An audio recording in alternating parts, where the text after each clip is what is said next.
Hello दोस्तों, आप देख रहे हैं आपका चैनल स्टोरीज बाय गुलाब गौतम। आपके चैनल पर आपका स्वागत करते हैं। संत रविदास जी की अनोखी कहानी सुनने जा रहे हैं। चलते हैं कहानी की तरफ। भाग 1, काशी के संत और कठौती का रहस्य। काशी नगरी, जहां गंगा बहती है और मंदिरों की घंटियों की गूंज दूर दूर तक जाती है, जहां हर सुबह सूरज की पहली किरण गंगा के जल पर पड़ते ही आरती के मंत्र वातावरण को पवित्र कर देते हैं। वहीं एक मोहल्ले में, शहर से थोड़ी दूर, संत रविदास जी अपने छोटे से घर में रहते थे। उनका घर बहुत साधारण था। मिट्टी की दीवारें, खपरेल की छत और बाहर एक नीम का पेड़। घर के सामने एक छोटी सी कुटिया थी जिसमें वह जूते बनाने का कार्य करते थे। आसपास के लोग उन्हें रैदास मोची के नाम से जानते थे, लेकिन उनके शिष्यों और जानकारों के लिए वे ईश्वर के दूत थे। हर सुबह सूरज उगने से पहले संत रविदास जी नीम के पेड़ के नीचे बैठकर भजन गाते। प्रभु जी तुम चंदन हम पानी, जाकी अंगन बास समानी। उनका भजन सुनकर लोग खींचे चले आते। अमीर गरीब, ऊंच नीच, स्त्री पुरुष, सब। उनके शब्दों में ऐसा जादू था जो सीधा दिल को छूता था। एक दिन कुछ शिष्य उनके पास आए। उनके चेहरों पर उत्साह था। उन्होंने प्रणाम किया और बोले, गुरुदेव, हमने सोचा है कि इस बार माघ पूर्णिमा के दिन हम सभी प्रयागराज जाकर गंगा स्नान करेंगे। बहुत पुण्य प्राप्त होगा। कहते हैं कि उस दिन गंगा, यमुना और सरस्वती का संगम अत्यंत पवित्र होता है। साथ चलिए न, आपका साथ हमें और भी पावन बना देगा। रविदास जी मुस्कुराए। उनकी मुस्कान में ज्ञान था, अनुभव था। प्यारे बच्चों, उन्होंने कहा, तुम लोग अवश्य जाओ। जहां श्रद्धा हो वहीं गंगा है। शिष्य थोड़ा अचंभित हुए। उन्होंने एक दूसरे की ओर देखा। एक युवा शिष्य, जिसका नाम हरिराम था, बोला, गुरुदेव, गंगा जी तो वास्तव में वहां हैं, प्रयाग में। आप क्यों नहीं चलना चाहते? रविदास जी कुछ देर शांत रहे। उन्होंने पास रखी एक कठौती, जूते धोने की छोटी सी टंकी की ओर इशारा किया। पानी से भरी थी। उन्होंने कहा, यदि मन चंगा है तो कठौती में भी गंगा है। सब चुप हो गए। हरिराम कुछ असहज हुआ। उसने मन में सोचा, क्या कठौती में भी गंगा हो सकती है? क्या हमारे गुरु अब बूढ़े हो गए हैं और उनकी बातें रहस्यात्मक होती जा रही हैं? भाग 2, हरिराम का अंतर्द्वंद्व। हरिराम उस दिन के बाद बहुत विचलित था। वह बाहर से शांत दिख रहा था, लेकिन भीतर उसका मन द्वंद्व से भरा हुआ था।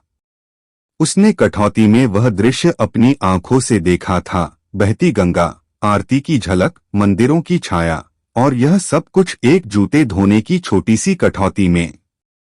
क्या यह कोई चमत्कार था या मेरी कल्पना? हरिराम का मन उसे तर्क दे रहा था, गुरुदेव का प्रभाव है, भक्ति से उपजा भ्रम है। लेकिन उसका हृदय कहता था, यह ईश्वर का प्रत्यक्ष साक्षात्कार था। गली में भक्तों का आना जाना बढ़ गया था। गांव में अब चर्चा फैल चुकी थी। कहा जा रहा है कि रविदास जी की कठौती में गंगा बहती है। मैंने तो सुना है किसी ने उसमें संगम देख लिया। कितने पुण्यात्मा हैं जो उनके चरणों में बैठते हैं। कुछ लोग श्रद्धा से खिंचे चले आ रहे थे, तो कुछ लोग तिरस्कार भरे हाव भाव में कहते, भई गंगा तो प्रयागराज में है। ये संत बस लोगों को मोहित कर रहे हैं। अगर गंगा ऐसे ही बहने लगे तो फिर तीर्थ यात्रा का क्या अर्थ रह गया? रविदास जी इन बातों से अप्रभावित थे। वे प्रतिदिन की तरह अपने कार्य में लगे रहते और भजन गाते रहते। रात को जब हरिराम अकेला बैठा तो उसने निर्णय किया, मैं इस रहस्य को जानकर रहूंगा। यह चमत्कार नहीं, कुछ और है, गुरु की अनुभूति शायद, लेकिन मुझे इसे समझना है। मैं कठौती में ही डूबूंगा और उस गंगा का अर्थ खोजूंगा। उसने उसी रात एक पवित्र व्रत लिया। 21 दिनों तक वह किसी और साधना में नहीं लगेगा, केवल गुरु की कठौती और उनके भजनों में। हर सुबह रविदास जी कठौती में पानी भरते और हरिराम उनके पास बैठता। वह चुपचाप उन्हें देखता, उनके शब्दों को सुनता और कठौती में झांकता। कभी उसे कुछ नहीं दिखता, कभी हल्की सी झिलमिलाहट, कभी पानी शांत जैसे आईना। 21 दिनों तक वह कठौती के पास बैठा रहा, बिना विचलित हुए, बिना कोई प्रश्न किए। उसके भीतर एक बदलाव होने लगा। वह अब जल की जगह अपने अंदर झांकने लगा। 21वें दिन रविदास जी ने अचानक उससे पूछा, हरिराम, क्या देखा? इन 21 दिनों में हरिराम शांत था। फिर उसने उत्तर दिया, किंतु उसने कुछ नहीं कहा। कुछ शिष्य तो फिर भी चले गए प्रयाग, लेकिन हरिराम रुक गया। उसकी जिज्ञासा बढ़ गई थी। रात को वह रविदास जी की कुटिया में गया। गुरुदेव, क्या मैं कुछ पूछ सकता हूं? पूछो बेटा, रविदास जी ने कहा। आप कहते हैं कि मन चंगा तो कठौती में गंगा, लेकिन गंगा तो एक नदी है। आप हर दिन कठौती में काम करते हैं, वह पानी तो जूते धोने वाला होता है, उसमें गंगा कैसे हो सकती है? रविदास जी ने मुस्कुराकर कहा, हरिराम, सच्चे गंगा स्नान का अर्थ है अहंकार से स्नान, मन के विकारों को धोना और प्रेम में भीग जाना। वह जल गंगा से भी पवित्र होता है जो मन के मैल को धो डाले। मैं उसी जल में स्नान करता हूं। हरिराम कुछ समझा, कुछ नहीं। सुबह हुई। रविदास जी ने अपने रोज के कार्य की शुरुआत की, कठौती में पानी भरा और जूते धोने लगे। हरिराम वही पास में बैठा था। अचानक उसने देखा कि कठौती का पानी कुछ अलग लग रहा है। उसमें हल्की सी चमक थी। वह पानी को देखने पास गया। जैसे ही उसने झांका, उसे उसमें बहती हुई गंगा की छवि दिखी। मंदिर, आरती, नाव और दूर से आती गंगा आरती की आवाज। हरिराम चौंक गया। वह पानी को हाथ से छूने ही वाला था कि रविदास जी ने मुस्कुराकर कहा, तुमने देखा ना? अब समझे? हरिराम ने झुककर उनके चरणों में प्रणाम किया। गुरुदेव, अब मैं कहीं नहीं जाऊंगा। आपकी कठौती ही मेरे लिए तीर्थ है। गुरुदेव, मैंने गंगा को देखा पर बाहर नहीं। मैंने अहंकार को तिरते देखा, अपने क्रोध को डूबते देखा और अंत में एक शांत जल जो सिर्फ प्रेम से भरा था। रविदास जी मुस्कुराए। अब तू तैयार है हरिराम। अब गंगा तुझ में है। अब तुझे प्रयाग जाने की आवश्यकता नहीं। हरिराम की आंखों से अश्रु बहने लगे। उसने कहा, आपका चरण ही मेरा तीर्थ है गुरुदेव। भाग 3 गांव का संदेह और कठौती का चमत्कार। काशी नगरी में अब रविदास जी की कटती चर्चा का विषय बन गई थी। कुछ लोग भक्ति से खिंचे चले आते थे, तो कुछ लोगों को यह बात चुभ रही थी, एक मोची के घर में गंगा। बड़ी जाति के पंडित और धनवान व्यापारी इस बात से विचलित थे। उनमें से कुछ ने पंचायत में कहा, यह सब जनता को भ्रमित करने का षड्यंत्र है। गंगा कोई बाल्टी में बहती है क्या? यह धर्म का अपमान है। पंडित रामशरण, जो बड़े विद्वान माने जाते थे, बोले, गंगा भगवान शिव की जटा से निकली है। वह केवल प्रयाग, हरिद्वार और काशी में पवित्र मानी जाती है। एक शूद्र की कठौती में कैसे आ सकती है? लोगों के मन में भक्ति और भ्रम के बीच द्वंद्व था। पंचायत में यह तय हुआ कि रविदास जी की परीक्षा ली जाएगी। एक दिन सुबह सुबह गांव के मुखिया और कुछ ब्राह्मण उनके घर पहुंचे। हरिराम और अन्य शिष्य वहां पहले से थे। मुखिया ने विनम्रता और कुछ तुच्छता भरे स्वर में कहा, रविदास जी, हम आपके चमत्कारों की बहुत चर्चा सुन रहे हैं। यदि सचमुच आपकी कठौती में गंगा है तो हमें भी दर्शन कराइए। हमें प्रमाण चाहिए कि आप जो कहते हैं वह सत्य है। रविदास जी शांत मुस्कुराए। उन्होंने सिर झुकाया और बोले, जो आंखें श्रद्धा से देखती हैं वही गंगा के दर्शन करती हैं। फिर भी आप चाहें तो आज कठौती में वही जल भरा जाएगा और जो होगा वह ईश्वर की इच्छा होगी। पंडित रामशरण ने व्यंग्य किया, तो आज देखेंगे कि यह कठौती गंगा बनती है या नहीं। रविदास जी ने रोज की तरह अपनी कठौती में जल भरा। उन्होंने 2 जूते उठाए और धीरे धीरे उसमें धोने लगे। हर कोई कठौती की ओर देख रहा था। शुरू में सब कुछ सामान्य लग रहा था। फिर पानी में एक हल्का कंपन हुआ। जल पर एक आभासी चमकने लगी। धीरे धीरे सभी ने देखा कि उस पानी में 3 नदियों का संगम दिख रहा है, गंगा, यमुना और सरस्वती। जल का रंग बदलने लगा, कभी हल्का नीला, कभी चांदी सा चमकता हुआ सफेद। फिर सबकी आंखों के सामने कठौती का पानी उठने लगा जैसे वह कोई प्राकृतिक सरोवर हो। और उसमें से गंगा आरती के मंत्र सुनाई देने लगे, स्पष्ट और मधुर। नमो गंगे त्रिपथगामिनी त्राहिमां। कुछ लोग घबरा गए, कुछ रोने लगे। पंडित रामशरण, जो सबसे आगे खड़े थे, अवाक रह गए। उनकी आंखों से आंसू बह निकले। वह वहीं गिर पड़े रविदास जी के चरणों में। आप तो साक्षात ज्ञान स्वरूप हैं। हम अज्ञान में थे, क्षमा कीजिए। रविदास जी ने उन्हें उठाया और कहा, जाति, कुल, धन, पद, इन सबसे ऊपर है मन की पवित्रता।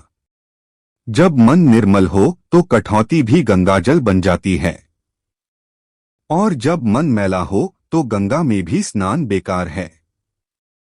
हरिराम सब देख रहा था। उसकी आंखों में अब संदेह नहीं था, न कोई प्रश्न। अब वह जान चुका था कि गुरु की कठौती वास्तव में उसका अपना अंतर्मन है, जिसे उसने गुरु की छाया में पवित्र किया।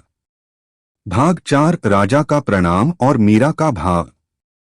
काशी के राजमहल में सुबह की सभा चल रही थी। रजवाड़ों के लोग, सेनापति, पुरोहित सभी एकत्र थे। तभी राजपुरोहित ने कहा, महाराज, काशी में एक संत रविदास हैं। कहते हैं उनकी कठौती में गंगा के दर्शन होते हैं। यह चर्चा अब नगर की सीमा से निकलकर राज्य भर में फैल चुकी है। राजा चौंके नहीं बल्कि मुस्कुराए। वे अध्यात्म के प्रेमी थे। क्या संत को बुलाया जा सकता है? राजा ने पूछा। पुरोहित ने कहा, वे राजमहल नहीं आते। कहते हैं ईश्वर का दरबार राजमहल से ऊंचा है। राजा गंभीर हुए। बोले, यदि संत नहीं आ सकते तो राजा जाएगा। राजा अपने दल के साथ रविदास जी की कुटिया पहुंचे। कोई सवारी नहीं, कोई तामझाम नहीं। वे सामान्य वस्त्रों में थे। शिष्य और गांव वाले उन्हें पहचान नहीं पाए, लेकिन रविदास जी ने उन्हें दूर से देखकर ही पहचान लिया। स्वागत है राजन। आज आप मेरे नहीं अपने मन के दरवाजे खोलने आए हैं। राजा चरणों में झुक गया। उसने कहा, गुरुदेव, मैं आपके कठौती में झांकना चाहता हूं, पर अपने भीतर की गंदगी भी साथ लाया हूं। क्या आप मेरी आत्मा को धो सकते हैं? रविदास जी बोले, कठौती में जल नहीं, भक्ति होती है। और जब राजा भक्त बन जाए तभी राज्य भी पवित्र होता है। राजा के देखते ही देखते कठौती में फिर वही चमत्कार हुआ। इस बार जल में उन्होंने अपने जीवन की झलक देखी। राजसिंहासन, युद्ध, विजय, अहंकार, और फिर एक छोटा बच्चा जो हाथ जोड़कर गंगा में स्नान कर रहा था। राजा की आंखें भर आईं। गुरुदेव, अब मैं नहीं चाहता कि कोई मुझे महाराज कहे। बस आपसे एक नाम मिले, एक दास का नाम। रविदास जी ने कहा, अब से तुम रैदास का दास हो। इसी बीच राजस्थान की भक्त मीराबाई काशी पहुंची। वह संत रविदास जी की प्रसिद्धि से पहले ही प्रभावित थीं। मीरा जी ने जैसे ही उनके भजन सुने, प्रभु जी तुम चंदन हम पानी। उनके नेत्र सजल हो गए। वे रविदास जी के चरणों में बैठ गईं और कहा, गुरुदेव आप तो वह दीप हैं जिससे मेरा जीवन जलता है। आज से आप मेरे सद्गुरु हैं। कृपया मुझे स्वीकार कीजिए। रविदास जी ने हाथ उठाकर कहा, मीरा तू तो जन्म से ही प्रेम की गंगा है। आज से तू मेरी आत्मबेटी है। मीरा मुस्कराई और उसी कठौती के जल से अपने माथे पर तिलक लगाया। उस दिन का दृश्य अद्भुत था। राजा अपने रथ को छोड़कर संत के चरणों में था। भक्त मीरा संत को गुरु मान चुकी थीं।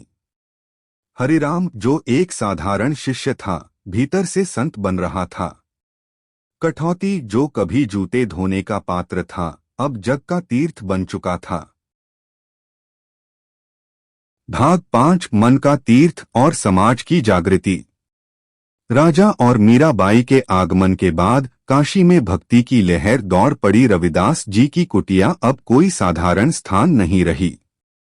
लोग नित्य वहां आते, कठौती के जल को नहीं, संत के वचन को पीते। रविदास जी ने कभी किसी को दूर नहीं किया। वह कहते, ना कोई छोटा ना कोई बड़ा, ईश्वर ने सबके भीतर एक सा प्रकाश रखा है। मन चंगा हो तो वही हर स्थान तीर्थ बन जाता है। उनके भजन अब लोगों की आत्मा में घर करने लगे थे। ऐसी लागी लगन, मीरा हो गई मगन। मन चंगा तो कठौती में गंगा, प्रभु जी तुम चंदन हम पानी। हरिराम जो कभी कठौती को देख चमत्कृत हुआ था, अब स्वयं साधना में लीन हो चुका था। वह भजन करता, कुटिया की सेवा करता और आने वाले भक्तों को गुरु का मार्ग बताता। एक दिन उसने गुरु से पूछा, गुरुदेव क्या मैं भी कभी उस अवस्था को प्राप्त कर सकता हूँ जिसमें आप हैं? रविदास जी ने कहा, हरिराम जब तू यह प्रश्न करना छोड़ देगा तब ही उत्तर मिल जाएगा। परमात्मा प्रश्नों में नहीं, शांति में मिलता है। हरिराम शांत हो गया। उसी दिन से उसने संकल्प किया कि वह अब मन को ही तीर्थ बनाएगा। रविदास जी के प्रभाव से समाज में हलचल होने लगी। कई ब्राह्मणों के घरों में अब जूते बनाने वाले संत के भजन गूंजने लगे थे। अछूत कहे जाने वाले लोग अब सम्मानित हो रहे थे। राजा ने आदेश दिया, किसी भी संत, भक्ति मार्गी या श्रमिक को उसकी जात से नहीं आंका जाएगा। जो भजन करता है वही ब्रह्मज्ञानी है। यह आदेश समाज में क्रांति जैसा था। कई पंडित इसका विरोध कर रहे थे, लेकिन आम जन ने अब अंतर देखना शुरू कर दिया था। एक दिन सभी शिष्य और भक्त रविदास जी के चारों ओर बैठे थे। हरिराम ने फिर आग्रह किया, गुरुदेव कृपया हमें मन के तीर्थ का रहस्य समझाइए। आपने कई बार कहा कठौती गंगाजल क्यों बनी, उसका कारण मन की पवित्रता है, वह कैसे संभव है? रविदास जी ने एक दीपक जलाया। सब ध्यान से देखने लगे। उन्होंने पूछा, इस दीपक में ज्योति कैसे जली? तेल और बाती से, हरिराम ने कहा। और बाती किससे बनी है? कपास से। कपास किससे? बीज और मिट्टी से। मिट्टी धरती से।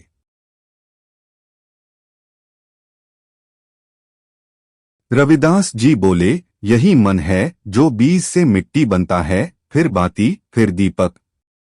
लेकिन अगर तेल अहंकार का हो तो बाती जल्दी बुझ जाती है, और अगर तेल भक्ति का हो तो बाती देर तक जलती है। सब शिष्य समझ गए, मन को गंगा बनाना है तो अहंकार धोना होगा। कठौती की शक्ति मन की निर्मलता में है, बाहर की गंगा नहीं, भीतर की शांति ही असली तीर्थ है। भाग 6 राजकुमारी की श्रद्धा और कठौती की अंतिम परीक्षा। काशी राज्य की राजकुमारी रत्नावली राजसी वैभव से ऊब चुकी थी। वह ज्ञान, भक्ति और आत्मशांति की खोज में थी। राजमहल में गुरु, वेद, उपनिषद, शास्त्र सब कुछ पढ़ चुकी थी, लेकिन मन में अब भी खालीपन था। एक दिन राजमहल में मीराबाई आईं। उन्होंने अपनी गुरु भक्ति की बात कही और कहा, राजकुमारी, मैं तो अब रैदास जी की शरण में हूँ। वो संत नहीं, खुद ईश्वर का द्वार हैं। अगर तुम चाहो तो चलो मेरे साथ। रत्नावली का मन जैसे वर्षों से यही सुनने को व्याकुल था। वह अगले ही दिन साधारण वस्त्र पहन मीरा के साथ रविदास जी की कुटिया पहुंच गई। जैसे ही वह वहां पहुंची, वह कठौती के पास जाकर बैठ गई। उसने पूछा, गुरुदेव, क्या मैं भी उस गंगा को देख सकती हूँ जो लोगों को नया जीवन देती है? रविदास जी ने मुस्कुराकर कहा, क्या तुम राजकुमारी हो? रत्नावली बोली, अब नहीं, मैं तो बस एक खोजी आत्मा हूँ। तो फिर कठौती तुम्हें वही दिखाएगी जो तुम हो। तैयार हो? हाँ गुरुदेव। उन्होंने कठौती में जल भरा और रत्नावली से कहा, अपने भीतर झांको। जो दिखेगा उसे देखना, डरना नहीं। रत्नावली ने जल में झांका। पहले तो कुछ भी नहीं। फिर जैसे कोई चित्र उभरने लगे। शाही सिंहासन, अलंकार, दरबार की स्त्रियां, झगड़े, ईर्ष्या और अंत में एक छोटी बच्ची जो अकेली खड़ी थी, भीड़ में अकेली। उसकी आंखों से आंसू बह निकले। वह कांपती हुई बोली, गुरुदेव, यह मेरी आत्मा है जो वर्षों से शोर में खोई हुई थी। रविदास जी बोले, गंगा बाहर नहीं बहती, वह भीतर बहती है। तुमने अपने भीतर की धारा देख ली, अब वह पवित्र होगी। जब यह समाचार फैला कि राजकुमारी भी एक मोची संत की शरण में है, राज्य के कुछ रक्षकों और ब्राह्मणों में फिर क्रोध उभरा। राजधर्म को कलंकित किया जा रहा है। रैदास को बंदी बनाओ। पर जब वे कुटिया पहुंचे, उन्होंने देखा कि वहां सैकड़ों लोग कठौती के पास बैठे हैं, सभी जाति, वर्ण, लिंग, उम्र के भेद को भुलाकर। रविदास जी वहीं भजन गा रहे थे। मन चंगा तो कठौती में गंगा। और उस दिन कठौती ने फिर चमत्कार किया। इस बार कोई संगम नहीं, कोई धारा नहीं, बस सभी लोगों के चेहरों पर शांति, आंखों में आंसू और हृदय में प्रकाश। हरिराम ने गुरु से पूछा, गुरुदेव, क्या अब गंगा सदा इस कठौती में रहेगी? रविदास जी ने कहा, जब जब किसी का मन निर्मल होगा, जहां जहां भक्ति की भावना होगी, वहां कठौती में गंगा बह उठेगी। यह केवल एक पात्र नहीं, यह प्रतीक है मन की साधना का, प्रेम की धार का। उन्होंने कठौती को भूमि पर रख दिया और कहा, अब यह कठौती किसी एक की नहीं, पूरे समाज की है। भाग 7, विदा का वचन और अमर गाथा। वर्षों बीत गए। रविदास जी की कुटिया अब तीर्थ बन चुकी थी। राजा, रानी, किसान, व्यापारी, बालक, वृद्ध, हर कोई वहां श्रद्धा से आता था।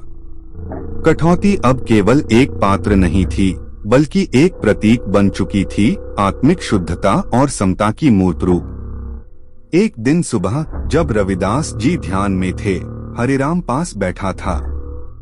गुरु की आंखें बंद थीं और चेहरे पर एक विशेष प्रकाश था।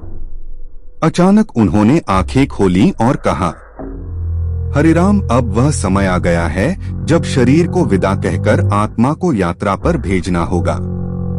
हरिराम घबरा गया, गुरुदेव, आप हमें छोड़कर कैसे जा सकते हैं? रविदास जी मुस्कुराए, शरीर जाता है, वचन नहीं। भक्ति जाती है, भाव नहीं।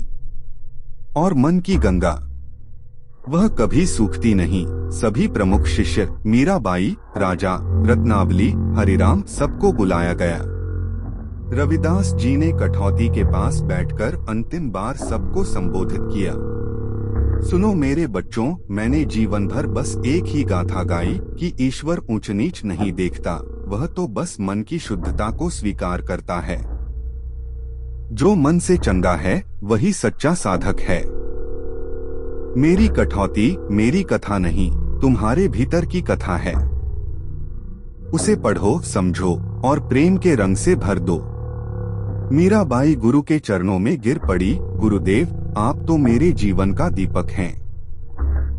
अब मैं कैसे जीऊंगी? रविदास जी ने धीरे से हाथ उठाया, मीरा, तू अब स्वयं दीपक है। तू जहाँ जाएगी वहाँ प्रेम की गंगा बहती रहेगी। उस रात रविदास जी कुटिया में कठौती के सामने बैठे। आकाश में पूर्णिमा का चंद्रमा था। वे भजन गा रहे थे, मन चंगा तो कठौती में गंगा। धीरे धीरे उनकी आंखें बंद हुईं। स्वर धीमा हुआ, फिर मौन। कुटिया में नीरवता छा गई। पर उसी क्षण कठौती से गंगा की हल्की ध्वनि सुनाई दी, जैसे कोई कह रहा हो, मैं यही हूं, तुम सब में, सदा के लिए। रविदास जी के शरीर के जाने के बाद शिष्यों ने कठौती को एक मंदिर में स्थापित किया। न मूर्ति बनी, न समाधि, बस कठौती और उसके पास लिखे शब्द, मन चंगा तो कठौती में गंगा। मीराबाई ने अपने जीवन के अंतिम भजन वहीं गाए। हरिराम एक साधक बनकर पूरे भारत में भक्ति का संदेश फैलाने लगा। राजा ने आदेश दिया, अब इस राज्य में कोई भी व्यक्ति जाति से नहीं, कर्म और प्रेम से पहचाना जाएगा। रविदास जी अब सिर्फ नाम नहीं रहे, वे भाव बन गए। उनकी कथा हर गली, हर गांव, हर मंदिर में गूंजने लगी। जब कोई प्रेम से सेवा करता है, जब कोई बिना भेदभाव के किसी का हाथ थामता है, जब कोई भीतर झांककर अपने दोषों को धोता है, वहां कठौती की गंगा फिर से बहती है। इस प्रकार मन चंगा तो कठौती में गंगा केवल एक कहावत नहीं, बल्कि एक जीवन दर्शन है। एक संत की कहानी जो एक साधारण जूता बनाने वाले से उठकर समता, भक्ति और प्रेम के महान प्रतीक बन गए। उनकी कठौती आज भी हमारे भीतर की गंदगी को धोने के लिए पर्याप्त है। बस शर्त है, मन चंगा होना चाहिए। यह संत रविदास जी की अद्भुत कहानी आपको कैसी लगी?